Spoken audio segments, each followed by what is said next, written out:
आप जानते हैं कि जब आप गहरी नींद में होते हैं तो आपका शरीर तो बिस्तर पर होता है, लेकिन आप खुद वहां नहीं होते।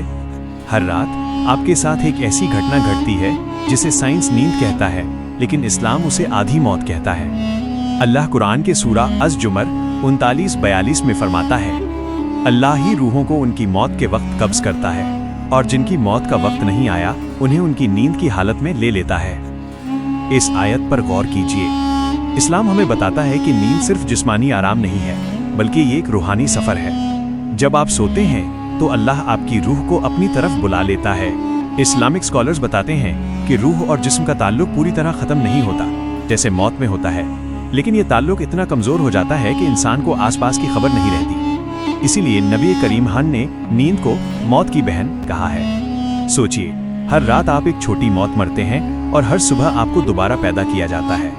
अगर रूह अल्लाह के पास चली जाती है तो फिर हम वापस कैसे लौटते हैं? इसका जवाब भी उसी आयत में है। फिर अल्लाह जिसके लिए मौत का फैसला कर लेता है उसकी रूह को रोक लेता है और बाकी रूहों को एक तय वक्त के लिए वापस भेज देता है। यानी हर सुबह जब आपकी आंख खुलती है तो वो इसलिए नहीं कि आपकी नींद पूरी हो गई, बल्कि इसलिए क्योंकि अल्लाह ने फैसला किया कि आपको अभी थोड़ा और वक्त देना है। यही वजह है कि हमारे प्यारे नबी ठंड सोकर उठने के बाद ये दुआ पढ़ते थे, अल्हम्दुलिल्लाहिल्लज़ी अहयाना बअदा मा अमतना व इलैहिन नुशूर। तमाम तारीफ़ें अल्लाह के लिए हैं जिसने हमें मौत जैसी हालत के बाद फिर से ज़िंदगी दी। ये दुआ हमें एहसास दिलाती है कि सुबह का सूरज देखना कोई गारंटी नहीं है, बल्कि अल्लाह का एक बेशकीमती तोहफा और बोनस ज़िंदगी है।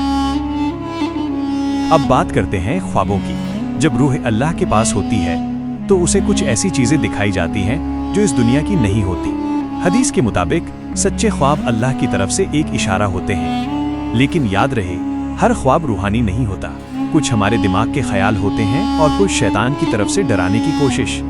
लेकिन नींद की हालत में इंसान इतना बेबस होता है कि वो अपने दिल की धड़कन और दिमाग के ख्यालों पर भी काबू नहीं रख सकता।